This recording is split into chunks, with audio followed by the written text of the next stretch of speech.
Hello, and welcome back to ADHD Astrology, where I try to stay on track as I tell you about the future. If you enjoy my sense of humor, you should put haha in the comments. I'm going to get started with talking about Venus in Gemini in 2027. So it goes into Gemini approximately June 8th, 2027. What is Venus about? Love, relationships. Gemini is the twins, it's duality. So, our heart, the way we love, the way that we move about the world, the way that we communicate is back and forth, good and bad, Jekyll and Hyde, in and out.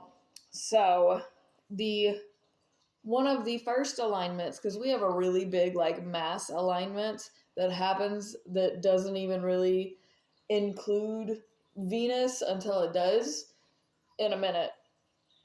But our first alignment that I'm going to discuss is the semi-sextile to Chiron in Taurus at approximately 3 degrees. I do have a Chiron in Taurus video if you'd like to check the housekeeping in my comments for the link to my astrology predictions playlist. There you will find a video about Chiron in Taurus where you'll find out more details. But for this particular alignment, Venus is teaching Chiron that you aren't going to be able to heal your environment until you figure out the duality in your relationships and which side of the fence you're going to fall on, because only until you can do that and you have a better relationship with yourself, until you have a better relationship with your friend groups and your intelligence level and your spirituality, like you have all of these relationships that you have to sort out. And until you do that, it's going to feel like your environment and the things around you and the people around you aren't going to heal either.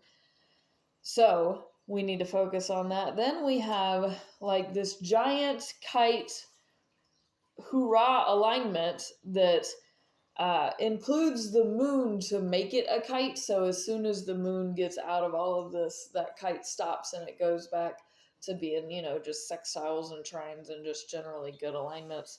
But we've got Pluto in Aquarius, the moon in Libra, Neptune in Aries, Uranus in Gemini, Mercury in Cancer, and then of course Venus is going to be in Gemini at 6 degrees. So the kite is at 6 degrees, and then it's like the next day after the moon has moved that Venus comes into play. But Venus still does matter here. This is the transformation of your relationships, how you view yourself in this balanced way that's opposing God somehow. And this chaos, it's good chaos, but it's very random directional with all of these are supposed to be very good things that are happening, minus Mercury being in Cancer, which throws an emotional communication speech into it. So like all of these things can be good, but you can't express it without it coming out like a garbled mess of emotion. So I've been telling y'all, just don't speak. I feel like that needs to be the title for like this whole new generation we're going into, is just let it ride, don't speak, let it go, just let it fly, whatever's gonna happen. But yeah, there's a lot of good balancing, challenging, transformational everything is changing and moving and growing, and it can be exhausting. But these are all supposed to be very good things. Then we have at 18 degrees a square to Mars in Virgo. This basically symbolizes that how you are acting, these meticulous things that you're getting caught in the details in, is not aligning with your relationships, and how the way that you love is just you're in, you're out, you're riding the fence, you're unsure, you are intrigued, but you're confused. So you have a lot of like unsureties and things that you're thinking about that's leading your heart. And you have to get in your head to like unwind your mind. It's all of these contradictions that help keep you sane somehow. It's very complicated. All of this is like very complicated, very layered. And so that's against, you're trying to act in this, like you got to do this and then in this order. And while everything else is chaos around you, your feelings are chaos around you, your relationships are chaos around you.